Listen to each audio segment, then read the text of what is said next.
Is this house on the shores of a Florida lake haunted by the ghost of the world's deadliest woman? On a lonely road in England, did this man really give a lift to a phantom? He swears he did. Why was the body of Chicago's Italian bride still fresh 6 years after her death? Does her ghost stalk Mount Carmel Cemetery, trailing the scent of her wedding bouquet? Mysteries from the files of Arthur C. Clarke, scientist, writer, and visionary. The scientist who invented the communications satellite, the writer of 2010, and now in retreat in Sri Lanka, the visionary who ponders the riddles of this and other worlds. These are the ramparts of the great fort of Gaul, built by the Dutch in the 17th century to defend themselves against invaders from the sea. The place is steeped in atmosphere, and many of the locals swear that at sunset, they've seen the spectral figure of a Dutch lady floating silently along these battlements. Like the citizens of Gaul, everyone loves a good ghost story. But to many people, they're more than mere fiction. According to a British survey, 1 person out of 10 claims to have encountered a ghost. But what have they really seen? The dead returning, or merely figments of their own imaginations?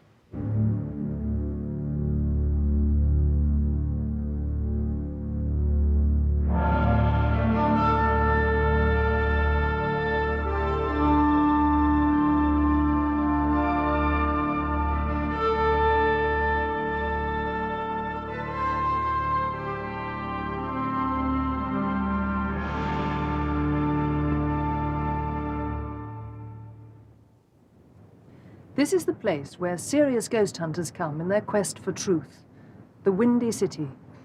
Come on, everybody, it's time to begin the tour. You follow me, we'll board the bus right now. We're about to take the Chicago Supernatural Tour, and we'll be visiting the most haunted places on planet Earth here in the city of Chicago. And among these concrete canyons, no one is more expert on the evidence than their guide, Richard T. Crow. Good afternoon, ladies and gentlemen, and welcome to the Chicago Supernatural Tour. The trip you're about to take this afternoon runs some 5 hours in length. We'll be traveling over 100 miles, visiting 13 locations around Chicagoland. Haunted cemeteries, murder sites, other weird locations where people like yourselves have experienced strange and unusual phenomena. We've got something for everybody on board the tour today. If you don't find a ghost that fits your particular needs, you might want to consider haunting a certain stretch of road when you leave this world. We'll bring our bus by and point you out on future tours. On our left is Resurrection Cemetery, the largest cemetery in North America. And it's best known here in Chicago as being the home of the best known, best loved, and most often encountered ghost, Resurrection Mary.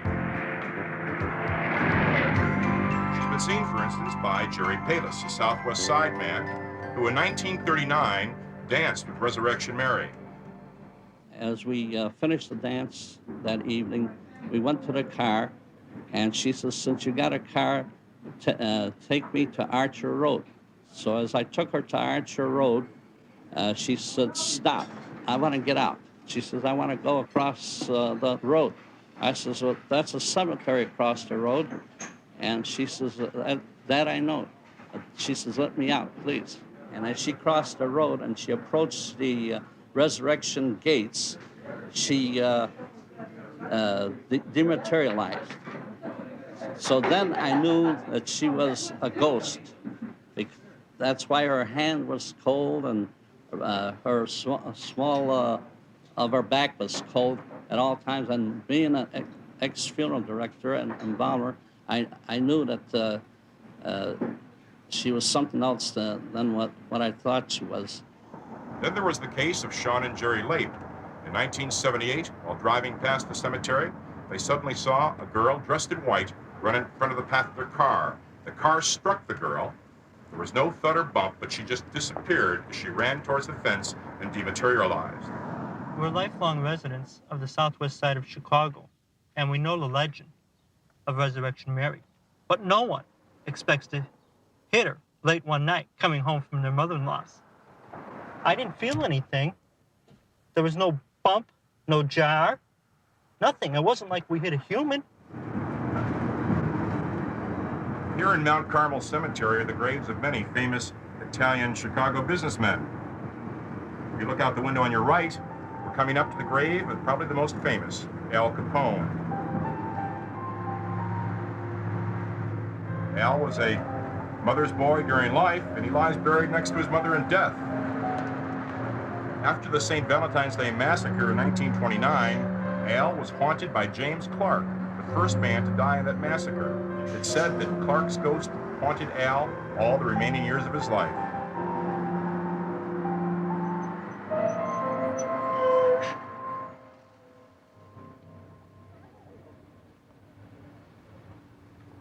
This life-size stone monument marks the resting place of Giulia Bacola Petta. She's called the Italian Bride, that's how she's depicted in the monument, and she was buried in her wedding dress after she died in childbirth at the age of 29 in 1921. Now, sometime after Giulia's death and burial, her mother, Filomena Bacola, began to have a series of unusual dreams. In those dreams, Giulia came back and begged and pleaded with her mother to have the grave exhumed. Finally, when permission was given, 6 years had passed. It was now 1927. The grave was opened, the casket taken out of the ground, and when opened, it was found that Giulia's body was in perfect condition, just as the day she died. Now, that's interesting enough, but the spirit of Giulia has been seen walking through the cemetery at night and walking along the road just beyond us. There are people who claim that they've actually smelled a miraculous scent of roses, even though there are no roses present. I used to work as a floral designer, and I know each color rose has a different scent, and these were definitely very sweet, small, like tea roses, baby roses. And I kept smelling them, and I didn't say too much, and about 15 minutes later, we were on the bus, and Mr. Crow said, "How many of you smell roses?" And there were about 4 or 5 of us that smelled the roses. And it was the middle of, beginning of November. As we wrap up the Chicago Supernatural Tour today, I'd like to thank you all for coming along. I hope you've had an enjoyable day. No matter where you go, I want you always to remember to support your local ghosts. Weir Lake, Ocklawaha, Florida. This lonely house was the site in 1935 of the longest shootout in FBI history. Notorious gangster Ma Barker had gone into hiding with her son Freddie and an amazing arsenal of weapons. After the shootout, the house was riddled with bullet holes. And so were the gangsters, mother and son. Inside, the house was completely wrecked. Only the chandelier and the china cabinet survived the FBI bullets. Today, the same chandelier still hangs there, but the sinister history of the house is brought back by the bullet holes in the plaster and the doors. Grim reminders of a violent past. Now the house is a holiday home for its owner, Mrs. Elizabeth Turnant. She comes here regularly in the summer and recalls how the family first realized, soon after the shooting, that the house harbored more than mere memories. We began to hear noises, especially at night. It was like people walking when we were upstairs. We would hear people walking downstairs, and there would be nobody there. Then there were times when we would hear someone downstairs playing cards. It was like a lot of people, not just 3 or 4. And there was a lot of talking, loud talking, so loud that you could almost hear the words they were saying, but you couldn't quite catch them. And you'd hear the cards slapping down on the table and the arguments and kind of almost yelling at each other. And you'd hear the chips going down on the table. But you could never find anybody down there when you'd run down. Her daughter remembers what happened when 3 boys came to spend the night. Betty Ann Good. The next morning, one of the boys was very upset, and he said he had stayed up later than the other ones, and that he had gotten into bed and gotten almost asleep, when all of a sudden he saw or heard someone sitting at the end of his bed, and he heard someone combing their long hair, and he reached over, and the boy next to him was there, and he reached over, and the other one was in the other bed, and he just quickly tried to wake all of them up. And the next morning, he swore on a Bible that this had actually happened, that he was sure that that was Ma Barker sitting on his bed. I think the family is now convinced that it couldn't have been anything else. But ghosts or Ma Barker's spirit?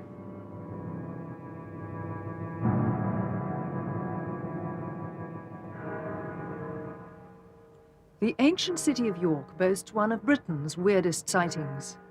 In the shadow of the Minster stands what some people claim is the world's most haunted building, Treasurer's House. An army of Roman soldiers is said to tramp through its gloomy cellars. Harry Martindale, then an apprentice plumber, saw them in 1953. He often revisits the site with tourists.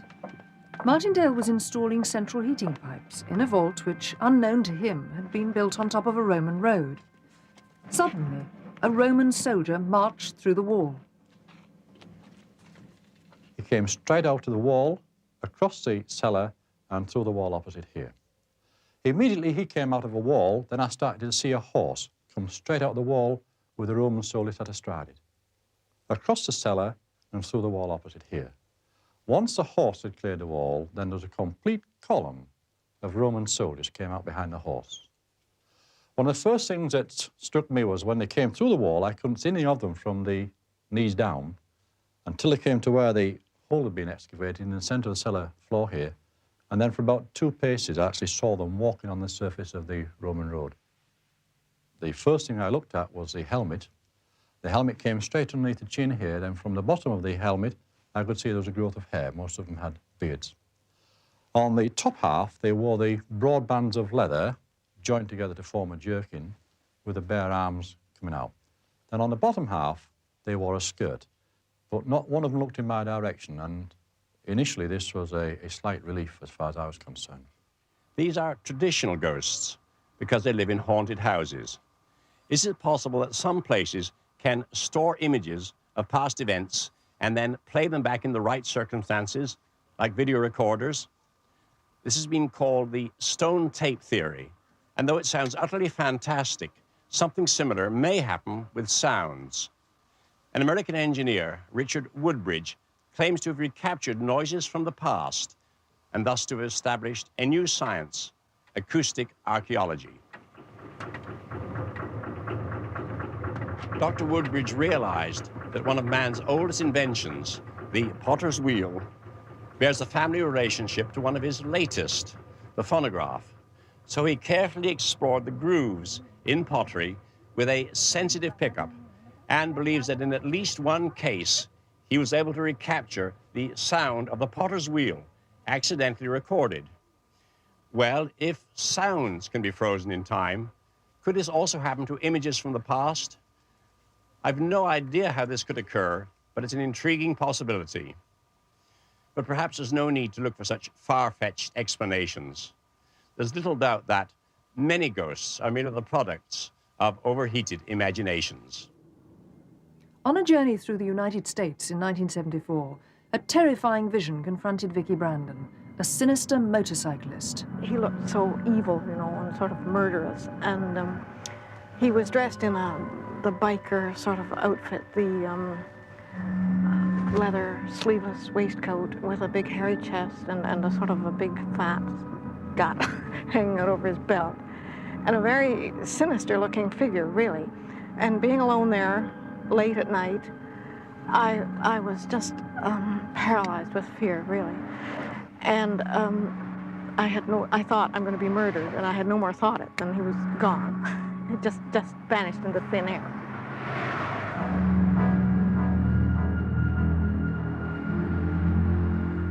The menacing motorcyclist turned out to be just hallucination, as Vicky Brandon soon realized. I got out of the car and let the dog out, and we were both extremely sick, standing by the ditch. And I finally pulled myself together enough to get back in the car. And when I opened the door, I realized the reason for the trouble.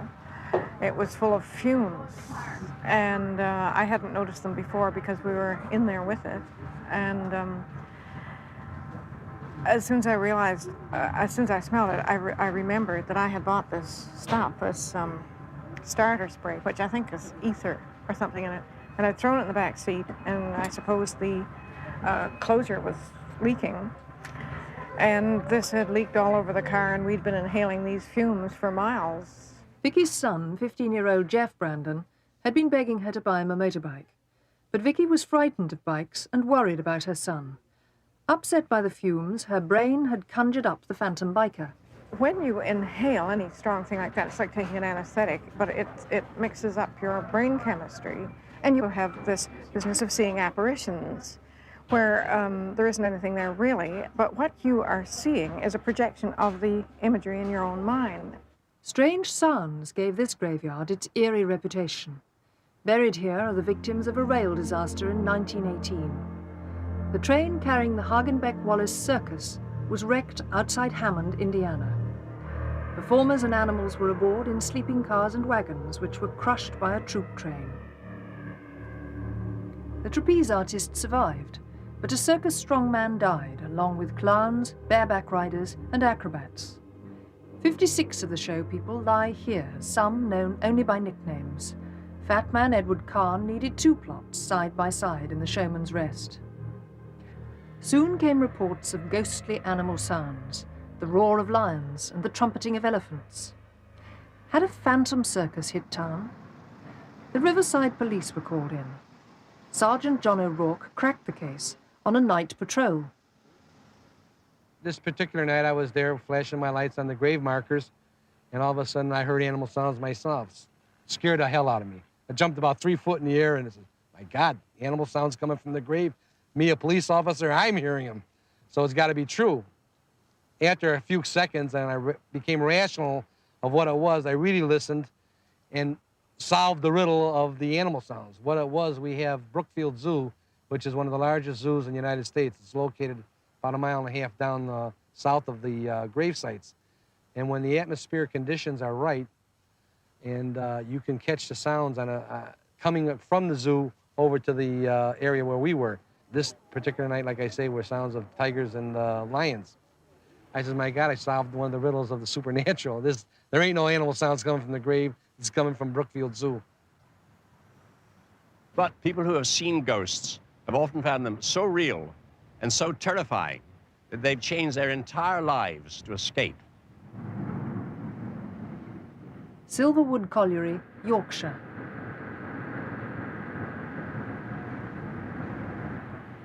The miners go down to the coalface, but one man stays on the surface. Stephen Dimbleby has been afraid to venture down the pit since the day he encountered a spectral figure in the subterranean darkness. My first instincts were that it was someone, one of my mates, mucking about, right? So I shone my light in him, onto his face and his shoulders and that. When I realised he's got no features on his face. And then he got like an old waistcoat thing on, a T-shirt, and his waistcoat was darker than his T-shirt, but I couldn't really see colours because of smoke. And he got an old helmet on like this one. These kind of helmets they used in them days. And then I realised that it was a ghost. And so I dropped all my tattle that I got with me. I turned around and set off running towards Pit Bottom. And then the next thing I remember after that was waking up in hospital. And then after that, mates, when I saw them days after that, they tell me that the only thing they could get out of me was that I was saying, I've seen him, God help us, I've seen him. The pit holds such fears for him that Dimbleby has taken a huge pay cut to stay on the surface. I just know for definite I would never go down again. I'd sooner leave industry than go back down the pit. Carpet fitter Roy Fulton thought he knew what to expect on the byways of Bedfordshire.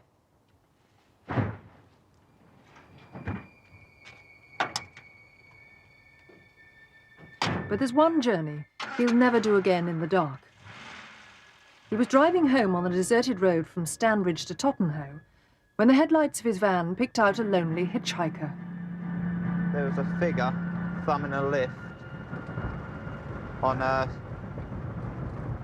street light down here on the left-hand side. I'll stop just down here and let you see where it is. So we're there now. I thought to myself he could either be going to Tottenham or Dunstable. So I thought to myself I'd give the lad a lift. He actually walked back into the headlights of the van. He opened the van door, he got in, sat down, I asked him where he wanted to go, and all he said was, well, he never said a word, he just pointed up the road. I started the van up, drove off, never made no conversation. It was just about now, I leant forward, picked up me packet of cigarettes. In fact, it was just about here. Turned round to offer the lad one, and that man or boy was not sitting there. And, well, I just frightened the life out of me. I turned round and had a look in the back, and I realised that he wasn't in there, because by this time I had switched the interior light on. And by this time I was just sort of panicking, and I just put it in first gear and I went like a bat out of hell.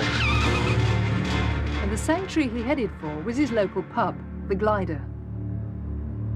Landlord Bill Stone remembers Fulton coming in, shaking and white as a sheet. He said to me, give us a large Scotch quick. I said, hey, have you seen a ghost or what? He said, yeah, I have. I've seen a ghost. I said, don't be silly. He said, I've seen a ghost. He insisted that we had to go down the police station because he thought if anybody had got hurt or whatever it was, you know, he'd rather find out about it then, you know, than another day. And, I mean, when we got home, it was still on his mind. And, in fact, we slept with all the lights on because he was so convinced that it would, I don't know why, that it would come home, follow him home. There's obviously someone got in that motor, and I do not for note to this day what it was.